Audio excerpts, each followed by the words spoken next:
तुलसी और विष्णु भगवान की कहानी। नमस्कार दर्शकों, स्वागत है आपका हमारे YouTube चैनल आध्यात्मिक ज्ञान में। सावर्णी ऋषि मुनि की एक बहुत ही खूबसूरत पुत्री तेजमय सुंदरी थी। उनकी इच्छा थी कि उनका विवाह भगवान नारायण के साथ हो जावे। इसके लिए उसने नारायण पर्वत की घाटी में उपस्थित बदरीवन में घोर तपस्या करी। तपस्या करते करते काफी समय बीत जाने पर एक दिन ब्रह्मा जी प्रसन्न होकर उस सुंदरी को दर्शन दिया और एक वरदान मांगने को कहा। तब तुलसी ने कहा, देव ब्रह्मदेव, आप अंतर्यामी है, आप सबके मन की बात जान सकते हैं, फिर भी मैं अपनी एक इच्छा बताती हूँ कि मैं चाहती हूँ कि भगवान श्री नारायण मुझे पति के रूप में मिले। ब्रह्मा जी ने कहा, पुत्री, तुम्हारी इच्छा अवश्य पूर्ण होगी। तुम्हारे पूर्व जन्म में किसी अपराध के कारण तुम्हें शाप मिला है। ठीक इसी प्रकार भगवान श्री नारायण के एक पार्षद को भी दानव कुल में जन्म लेने का शाप मिला है। उस पार्षद का दानव कुल में जन्म लेने के बाद भी उसमें भगवान नारायण का अंश विद्यमान रहेगा। इसलिए इस जन्म में पूर्व जन्म के शाप के शमन के लिए संपूर्ण नारायण तो नहीं, नारायण के अंश से युक्त दानव कुल में जन्मे उस शापग्रस्त पार्षद से तुम्हारा विवाह अवश्य होगा। शाप मुक्त होने पर भगवान श्री नारायण सदा सर्वदा के लिए तुम्हारा पति हो जाएगा। तुलसी ने ब्रह्मा के इस वरदान को स्वीकार किया, क्योंकि मानव कुल में जन्म लेने के कारण उसे मायावी भोग तो भोगना ही था। वर मिलने के बाद तुलसी बदरीवन में ही रहने लगी। नारायण का वह पार्षद दानव कुल में शंखचूड़ के नाम से पैदा हुआ था। कुछ दिनों के बाद संयोगवश वह शंखचूड़ घूमता घूमता बदरीवन में आ पहुंचा। यहाँ बदरीवन में रूपवान तुलसी को देखते ही वह उसके मन को भा गई। तुलसी के सामने शंखचूड़ अपने साथ विवाह रचाने का प्रस्ताव रखा। इनकी ऐसी बातें चल ही रही थी, वहां अचानक ब्रह्मा जी प्रकट हो गए और तुलसी से कहा, तुलसी, शंखचूड़ को देखो, कैसा रूपवान उसका स्वरूप है। दानव कुल में पैदा होने के बावजूद भी लगता है कि नारायण का वास हो। तुम इनके प्रस्ताव का स्वीकार कर लो। अब तुलसी को भी लगा कि अब उसकी तपस्या पूर्ण हो गई, उसे मनोवांछित फल मिल गया है। अब शंखचूड़ के साथ उनका गंधर्व विवाह हो गया और वह अब शंखचूड़ के साथ उसकी पत्नी बनकर उनके महल में आ गई। दानव शंखचूड़ अपनी रूपवान पत्नी सती साध्वी तुलसी संग बहुत समय तक राज किया। उन्होंने अपने राज्य का क्षेत्र इतना बढ़ाया था कि देवलोक भी उनके अधिकार क्षेत्र में आ गया था। स्वर्ग का परम सुख भोगने वाले देवताओं की दशा अब भिखारियों जैसी हो गई। शंखचूड़ वैसे तो किसी को कोई कष्ट नहीं देता था, पर देवताओं का अधिकार और राज्य छीन जाने पर सारे देवतागण मिलकर ब्रह्मा, विष्णु और शिव से मिलने गए और अपनी आप बीती कह सुनाई। ब्रह्मा जी ने कहा, तुलसी एक परम साध्वी है, उनका विवाह मैंने ही शंखचूड़ से करवाया है। शंखचूड़ को तब तक नहीं हराया जा सकता जब तक उनकी पत्नी को पतिव्रता ताड़ न दिया जाए।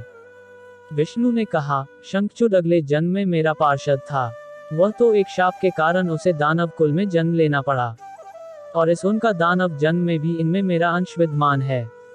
साथ ही तुलसी के पतिव्रत धर्म से वह अजेय है। फिर देवताओं की सहमति से भगवान शिव ने शंखचूड़ को संदेश भेजवाया कि या तो वह देवताओं का राज्य लौटा दे या फिर मेरे साथ युद्ध करे।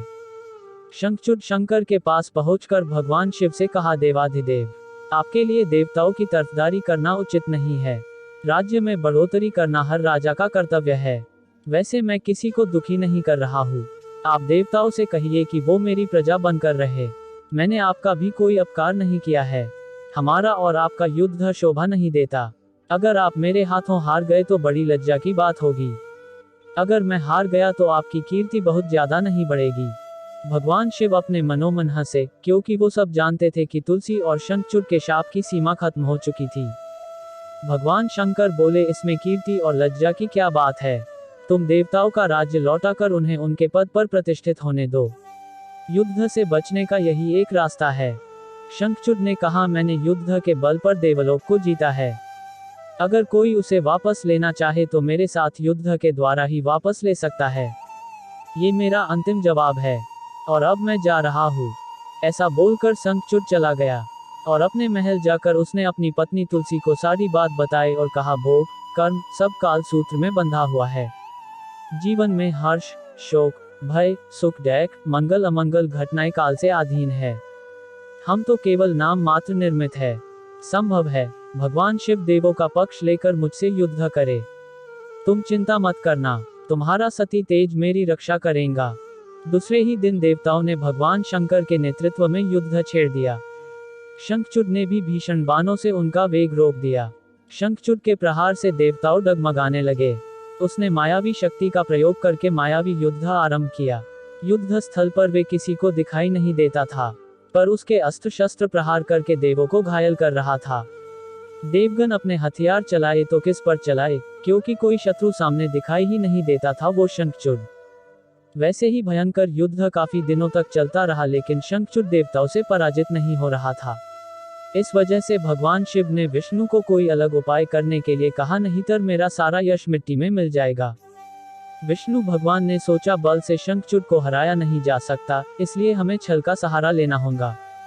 उन्होंने तुरंत अपना स्वरूप शंखचूड़ जैसा बनाया और अस्त्र शस्त्र से सज्जित होकर तुलसी के पास गए और बोले, प्रिय, मैंने युद्ध जीत लिया। सारे देवता शंकर समेत हार गए। चलो युद्ध जीतने की खुशी में मैं तुम्हें अंक से लगा लूं। तुलसी ने अपने पति को खड़ा देखते ही और जीत का समाचार सुनते ही वह दौड़कर मायावी शंखचूड़ के गले से लिपट गई। इस तरह से पति पत्नी दोनों ने आलिंगन होकर खूब खुशी मनाई। पर पुरुष के साथ इस प्रकार के व्यवहार से उनका सती तेज नष्ट हो गया। उसका ही सती तेज जो शंखचूड़ को कवच के रूप में रक्षा कर रहा था, वह कवच नष्ट हो गया। अब शंखचूड़ शक्तिहीन हो गया। ये जानते ही भगवान शंकर ने अपने त्रिशूल से शंखचूड़ पर प्रहार किया। त्रिशूल के लगने से ही शंखचूड़ जलकर भस्म हो गया। शंखचूड़ के मर जाने की जानकारी पाकर भगवान विष्णु अपने असली स्वरूप में आ गए। सामने अपने पति शंखचूड़ के बदले भगवान विष्णु को देखकर तुलसी बहुत विस्मित हुई। उन्हें अब पता चल गया था कि स्वयं भगवान नारायण ने उनके साथ छल कपट किया है। क्रोध में आकर तुलसी ने भगवान विष्णु को शाप दे दिया कि एक सती स्त्री का सतीत्व भंग करने के अपराध में तुम हृदयहीन पत्थर हो जाओगे। भगवान विष्णु ने तुलसी के शाप को स्वीकार कर कहा, देवी, तुम्हारे और शंखचूड़ के कल्याण के हेतु मुझे ऐसा करना पड़ा, क्योंकि मुझे तुम दोनों को शाप से मुक्त जो करना था। तुम भी अब शरीर त्याग कर तुलसी बिरवा के रूप में जन्म लोगी और मेरी पूजा तुलसी डाल से होगी। मैं शालग्राम पत्थर बनूंगा, मेरे शीश पर तुम आदर से विराजमान होगी और तुम्हारे पाती की हड्डियों के चूर्ण से शंख की उत्पत्ति होगी। उसी शंख ध्वनि से देवताओं तथा मेरी पूजा आराधना होंगी। तुलसी और विष्णु की कहानी, जहाँ पे भी शंख ध्वनि होंगी वहाँ मंगलमय मैं विराजमान रहूंगा। तुम बदरीवन में मुझे पाने के लिए बड़ी तपस्या की थी।